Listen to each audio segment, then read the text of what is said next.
네, 정국해법을 모색한다. 오늘은 박찬정 변호사와 함께하겠습니다. 어서 오십시오.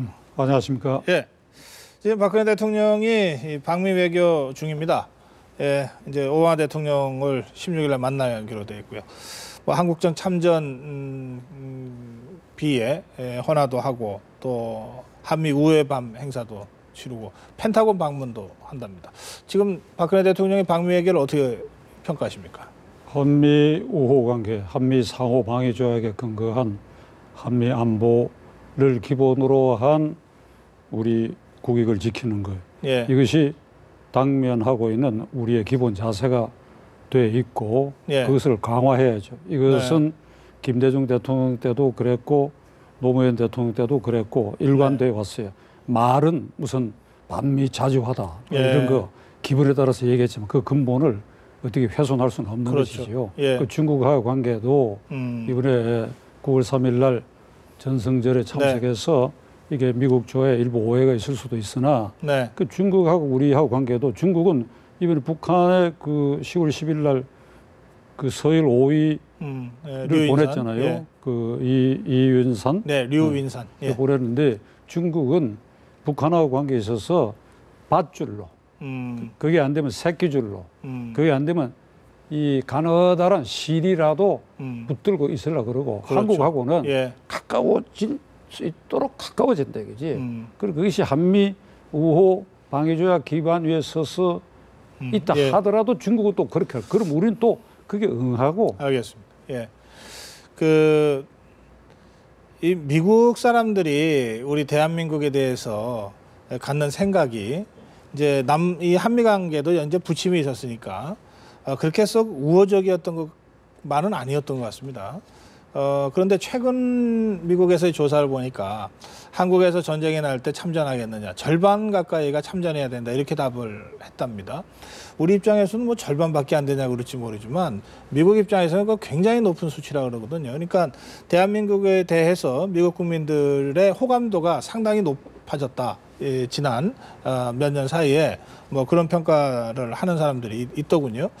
그 점에서는 뭐 대통령이 정상회견뿐만 아니라 민간 차원에서 또 정치권에서 이 한미 동맹 또 그것도 특히 자유, 민주주의, 인권이라고 하는 보편 가치를 기반으로 한 이 한미 동맹의 확대 발전을 위해서 뭐 좀 노력들을 좀 많이 해야 되지 않겠는가 그런 생각을 다시 한번 해보게 됩니다. 외교의 원칙이라고 하는 것은 강대국 외교의 논리라고 하는 것은 언제든지 그들의 국가 이익이 기반이 되는 겁니다. 그렇죠.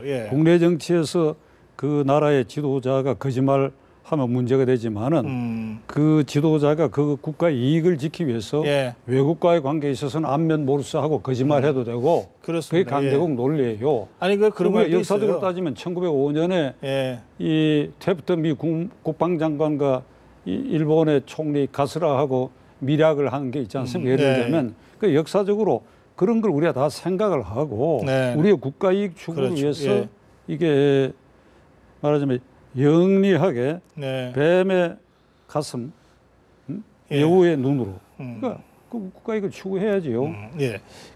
이 외교학에서 가리키는 얘기가 뭐 있지 않습니까? 외교관이란 거짓말을 잘하는 정직한 사람이다. 그래. 이 아주 냉혹한 이 국제관계 속에서 어떻게 국가 이익을 관철시킬 거냐. 어쨌든 우리 박근혜 대통령이 좀 여러 가지 성과를 좀 잘 거두고 돌아왔으면 좋겠습니다. 자, 이 국내는 여전히 시끌시끌하고 좀 답답한 일들이 계속 벌어지고 있습니다. 먼저 역사교과서 국정화 관련해서요. 뭐 여당은 국정화 추진을 당론으로 결정했습니다. 새누리당 안에도 뭐 국정화로 왜 후퇴하냐 이런 의견을 갖고 있는 의원들이 없는 것은 아니지만 의총에서 당론으로 결정을 했기 때문에 이제 새누리당 강하게 밀어붙일 것 같습니다. 야당은 원내외 병행투쟁을 지금 하고 있습니다. 근데 뭐 그렇다고 해서 장애투쟁을 전면적으로 그렇게 하는 것 같지는 않고요. 또 국정화 관련 예산은 심의할 수 없다. 또 이렇게 예산과 부분적으로 연계하고 있기도 하고 뭐 여러 가지 형태로 지금 반대 활동을 벌이고 있습니다. 지금 상황을 어떻게 보시는지요? 지금 상황은 저는 이 국정화 결정 이미 전부터 저 개인은 검인정을 강화해야 되고 그러고도 거기에 이게 혼란과 쟁투가 있고 문제점 네네. 제기가 있고 한 것 그것은 그렇다면 그 원인 근원을 우리가 따져봐야 되는데 그건 잠시 네네. 덮어두고 예. 누구는 이걸 평지풍파라고 하는데 네. 저는 이 박 대통령이 벌집을 건드렸다고 생각합니다. 아하. 이 국정화로 하고 나서 2017년 3월까지 새로운 교과서가 네. 나올지 안 나올지 두고 봐야 되고 네, 그것도 그것이 두고 봐야죠. 순조롭게 네. 그다음에 이것이 현 단계에서는 이념 음. 대결을 극복하고 통합 교과서를 만들겠다는 게 박 대통령의 네. 공개적인 말이지만 오히려 국정화 결정이 이념 대결을 결국 더 심화시키고 거기에는 지역 갈등 구조가 밑에 받치고 있고 그 기반 위에서 지금 여야가 네네. 여야 주류의 입장에서는 이게 호재라는 거 아닙니까? 이게 참 예. 기가 막힐 일인데 글쎄 왜 말이에요. 호재냐?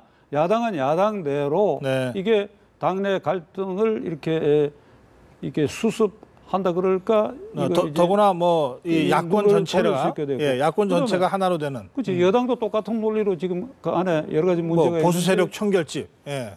근데 이게 이제 여론조사를 봐도 오차 범위 안에서 똑같아요. 네네. 국민이 이쪽 저쪽 국정이냐 검정이냐 하는 것에 대해서 똑같기 때문에 네. 이 문제는 그래서 제가 벌집을 건드렸고 예. 이게 끝까지 어떻게 보면 박 대통령 임기 말까지 이 문제로 가지고 예. 시달릴 알겠습니다. 위험이 있다. 예. 그런데 지금 말씀하신 그 팽팽한 여론 있지 않습니까? 그 내용을 더 들여다보면 국정화에 지지하는 국민들 중에 80% 이상은 새누리당 지지자들이고요. 국정화에 반대하는 이 반대 여론의 한 7, 80%는 새정치민주연합 지지자들입니다. 그래서 당의 지지와 국정화에 대한 찬반 의견이 상당히 지금 중첩되고 있거든요. 그러니까 상황이 그러니까 역으로 얘기하면요. 이제 여기서 새누리당이 후퇴를 하거나 새정치민주연합이 후퇴를 하면 자기 지지층들로부터 지금 욕을 먹게 생겼어요. 그러니까 양당 모두 후퇴하지 못할 거다.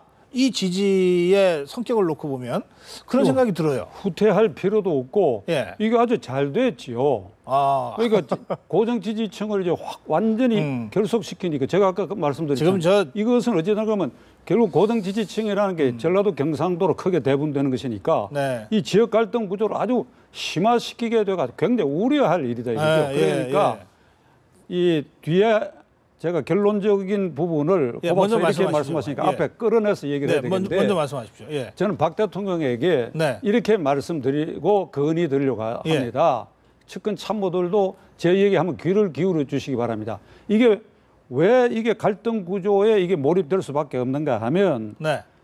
이게 48년 8.15 우리가 정부 수립한 이후 39년간을 이승만, 박정희, 전두환, 노태우까지 그리고 6.29 이후 이제 28년째 예. 이게 이제 민주화 시대거든요. 네네.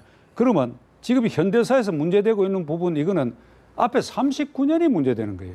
사람으로서는 이승만, 박정희, 전두환, 노태우 대통령이 문제되고 있는 거예요. 네네. 그 치하에서 그러면 이 치하에서 있었던 일들 중에 가해자, 피해자, 증오가 쌓이고 보복 감정이 쌓이고 이렇게 해서 이게 엉켜 있는데 네. 이게 이 원한이 풀어지지 않았다. 네. 물리적으로는 전두환 노태우 씨 등의 12.12 사태에 대해서 이 형사처벌도 받고 네. 추징금도 받고 또 이승만 박정희 대통령 이미 사망 돌아갔었으니까 네. 물리적으로는 청산된 듯이 보이지만 정신적으로는 청산이 전혀 안 됐어요. 따라서 해원 상생을 하지 않은 한 네네. 이것은 국사 교과서를 검정이냐 국정이냐 하는 이 문제 외에도 예. 우리 국민들 사이의 이 갈등 구조는 또 다른 차원에서도 언제든지 현재화할 수 있다. 그래서 네. 지난 주일에 발표된 금년도 노벨 평화상이 예. 튀니지의 그 2010년 12월에 발생했던 이 자스민 혁명이 그 24년 장기 집권한 이 벤 알라 네. 벤 알라 대통령 그러니까 장기 집권한 그 대통령 정권을 이제 무너뜨리는 것이 자스민 혁명의 깃발을 튀니지에서 올렸는데 그게 네. 리비아, 예멘, 그 다음에 시리아, 에집트 네, 이게 다 이제 먼저 확산이 되죠. 됐습니다. 근데 예. 나머지 나라들은 지금 5년이 지났는데도 여전히 혼란에 뒤범벅이 되어 있는데 예. 튀니지만은 네. 이게 민주화로 이 연착을 했어요. 네. 그 연착을 하게 된 그 중심이 국민사자기구야. 아, 그 국민사자기구에 이번에 노벨 평화상이 주어졌다. 사자기구. 사자기구가 뭔가 하면 예. 노동, 경영, 법률, 인권 이 네 개 아, 단체인데 그래요? 예, 튀니지는 우리와 달리 네네. 이슬람 근본주의와 세속주의 종교적 갈등이 있어요. 우리는 지역 갈등이지만 지역 갈등보다 더 무섭고 심각한 것이 종교 갈등 아닙니까? 알겠습니다. 예. 종교적 갈등이 있고 가해 세력과 피해 세력, 기득권자와 피해받은 계층이 있는데도 이것을 아울러 가지고 네. 화해, 협력 그리고 연착륙을 했다. 예. 그러면 튀니지도 이렇게 하는데 네. 우리는 39년의 과거 시대 그 해원 상생을 아직도 왜 못하고 있나? 예, 예. 그게 이제 알겠습니다. 박 대통령이 취임하고 나서 만드는 게 뭐죠? 국민대통합위원회인가 하는 거. 네, 있습니다. 한광욱 씨가 위원장으로 되는 네, 거. 그 기구가 갖고 되는 게 아니에요. 그렇다면 이번에 이 문제 이전에 선결해야 할 게 해원 상생 문제를 예. 과거 정권 아래서 있었던 그 알겠습니다. 원안에 예. 응어리진 거 이것을 어떻게 푸느냐 하는 것에 예, 대해서 사실 이 민주화 이후에 여러 정권이 그 해원 상생의 노력을 안 한 게 아닙니다. 그래서 그 노력의 일환으로 뭐 4.3 사태라고 불렀던 것도 4.3 항쟁으로 기념을 하게 됐고 또 광주 사태라고 불렀던 것도 광주 민주화 운동으로 해서 국립묘지로 하고 국가기념일로 지정하고 그러지 않았습니까? 근데 박 대통령으로서는 그 일련의 과정이 제 말씀은 그 일련의 과정이 뭐 역대 정권에서 다 이 해원 상생을 통한 국민 통합을 위해서 했던 노력의 산물이라고 보지만 여전히 부족한 게 있는 거죠. 지금 말씀하신 대로. 예. 그 39년 중에 네. 18년을 박근혜 대통령은 그 아버지 박정희 대통령 치세가 차지하고 있어요. 예. 그 39년의 절반을. 네네. 그래서 또 하나 제가 박근혜 대통령에게 이번에 국정을 하지 말아야 할 보류해야 할 이유의 두 번째 이유는 예. 우리가 이 조선조 태조에서부터 철종까지 470여 년의 왕조실록이 10여 년 전에 이 유네스코의 이 보존 기록물로 지정이 됐어요. 예. 그 이유는 뭔가 하면 그 방대한 것에 대해서 가치를 인정한 것이 아니라 네, 네. 예. 작성에 있어서 객관적이고 독립적이고 예. 중립적이었다. 당대 임금은 그걸 열어보지 않았다. 알겠습니다. 예. 그렇다면 여기서 박 대통령이 이 힌트를 얻어야 돼요. 네네. 아버지 치세 기간이 지금 문제되고 있는 그 교과서 기술 대상의 큰 부분을 차지하고 있는 이상 네네. 따님은 거기서 벗어나주고 중립을 지켜준다 이게. 그것이 알겠습니다. 예. 도리다 이게. 그것이 이 이후에도 후유증을 줄이는 것이 될 것이다. 이 2012년 대통령 선거 때도 박근혜 당시 후보에 대해서 이 박정희 대통령의 저 표현에 따르면 이제 치세 기간에 있었던 여러 가지 일들, 뭐 통역당 사건, 뭐 인혁당 사건, 재판이라든지 뭐 유신 이런 데 대해서 지속적으로 문제 제기가 있었고 그 부분에 대해서 결국 박근혜 당시 후보가 이렇게 정리하지 않았습니까? 5.16 인혁당 재판 사건 그리고 유신은 헌법 가치를 훼손한 사건이었다. 이렇게 그 후보로서 이 국민들 앞에 입장을 밝힌 바가 있습니다. 그러니까 이제 그걸 넘어서서 지금 변호사께서는 그 부분을 다 넘어설 수 있는 국민 대통합과 상생의 어떤 그런 그 논의와 노력을 좀 더 해달라.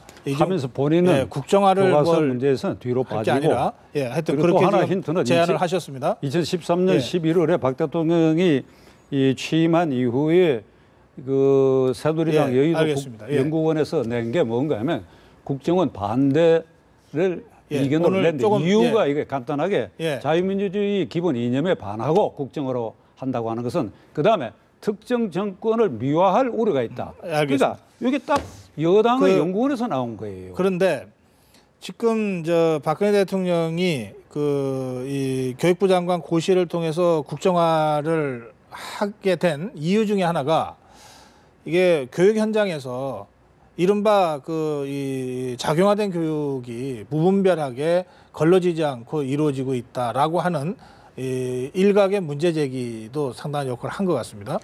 그것과 관련돼서 저희 기자가 잠깐 좀 리포트한 게 있는데요. 그걸 잠깐 보시겠습니다. 강남 한복판에 있는 한 고등학교 앞. 한 교사가 좌편향적인 내용의 영상을 수업 시간에 학생들에게 보여줬다며 일부 학부모가 항의하고 나선 겁니다. 문제가 된 수업 자료는 한홍구 성공회대 교수의 강의 녹화 동영상. 영상에서 한 교수는 이승만 전 대통령을 세월호 선장과 선원들에 비유하고 박정희 전 대통령이 남로당 사건 때 죽었다면 우리나라 대통령 두 자리가 바뀌었을 것이라고 말하기도 했습니다. 편향됐다는 지적을 받은 다른 사례들도 있습니다. 시민단체가 학생들로부터 제보받은 내용으로 주로 한국 역사 속 인물을 노골적으로 비판하거나 북한을 긍정적으로 묘사한 게 문제가 됐습니다. 좌편향 논란의 중심에 놓인 한홍구 교수는 입장문을 내고 자신의 발언이 악의적으로 왜곡됐다며 강력하게 반발했습니다. 한 교수는 박 전 대통령이 죽었어야 했다고 발언한 적이 없다며 역사 교과서 국정화 문제를 호도하기 위한 수단으로 강연이 악용되고 있다고 반박했습니다. 연합뉴스 TV 황정현입니다.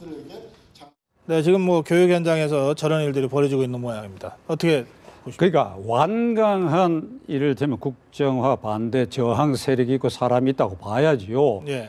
그게 있는 이상 국정화를 해서 그것이 연착륙할 수 있느냐 해서 저는 의문입니다. 그러면 예. 정교조가 문제라 그러면 정교조 그런 극단적인 생각을 정권 쪽에서 하는 부분이 있다고 한다면 그걸 껴안아야지요. 예. 대화하고 껴안고 대통령이 그런 포즈를 국정화를 보호해 놔놓고 네. 그런 껴안아서 우리가 해원 상생하자. 네네. 그러니까 그러한 자세로 나가야지 이게 국정화가 그 다음 단계로 성공할 수 있을지 없을지를 예. 판단해야지. 알겠습니다. 예. 지금 시간이 거의 다 돼버렸는데 또 다른 문제 이 강동원 의원 발언인데요. 이 발언은 어떻게 보십니까? 김대중 대통령 선거 이래에 이렇게 길거리 나가보면 지금도 예. 이게 전자개표 부정에서부터 이렇게 서명받고 하는 걸 네. 경험을 해요. 네네. 지난번 박 대통령 당선된 그 선거 이전에도 고비고비마다 그래요. 네. 그러면 지금 전국 투표소에 여야 참관인들이 다 들어가 있고 네. 전국 시군구 개표소에 참관인들이 다 들어가 있고 네. 그다음에 선관위의 그 기계 작동 다 사진을 다 점검하고 네. 그렇다면 국민 다수를 설득시킬 수 있는 구체적 증거를 가지고 얘기를 해야지. 네. 강동원 의원이 얘기하려고 네. 그러면 우선 강동원 의원은 그 당의 지도부와 국회의원들을 설득을 못하고 있잖아요. 네. 그런 단계에서 얘기하니까 그냥 한 사람의 그냥 호기심 어린 얘기로 이렇게 일반 국민으로부터 호응을 못 받는 것이지요. 네. 이 강동원 의원은 그 국회에서의 발언이 문제가 되고 말씀하신 대로 새정치 민주연합 의원들도 대다수 좀 발언이 부적절하다 이렇게 지금 이 생각을 갖고 있는 것 같습니다. 그러니까 당에다가는 사과를 했습니다. 새정치민주연합이라는 당에 대해서는 이게 교과서 전선을 흐트렸다 이러면서 사과를 했는데 그러나 뭐 이 역대 최대의 조직적 부정선거였다고 하는 자신의 소신은 바꾸지 않겠다 뭐 이런 입장인 것 같습니다. 그런데 새누리당은 이 제명해야 된다 또 이러고 있고 말이죠. 이 문제는 어떻게 해결하는 것이 좋겠습니까? 그래서 그거는 이 문재인 대표와 새정치연합 국회의원들이 어떤 결단을 내려야 되겠지요. 네. 그러니까 이건 강동원 의원을 이 끼고 가든지 버리든지 하는 거 그것은 국민 눈높이에서 나는 야당이 스스로 결정할 문제라고 생각합니다. 문재인 대표는 이 당의 공식 입장이 아니고 강동원 의원 개인의 입장이다. 이것이 문재인 대표 입장인 것 같습니다. 그렇다면 당에 주는 충격이나 그 위해나 피해를 생각했을 때 그 당을 지지하는 국민들 눈높이에 어떠한 태도를 결정하는 것이 옳은지를 심사숙고해야 되겠죠. 당이 좀 더 심사숙고해야 예. 알겠습니다. 오늘 여기서 마무리합니다. 고맙습니다.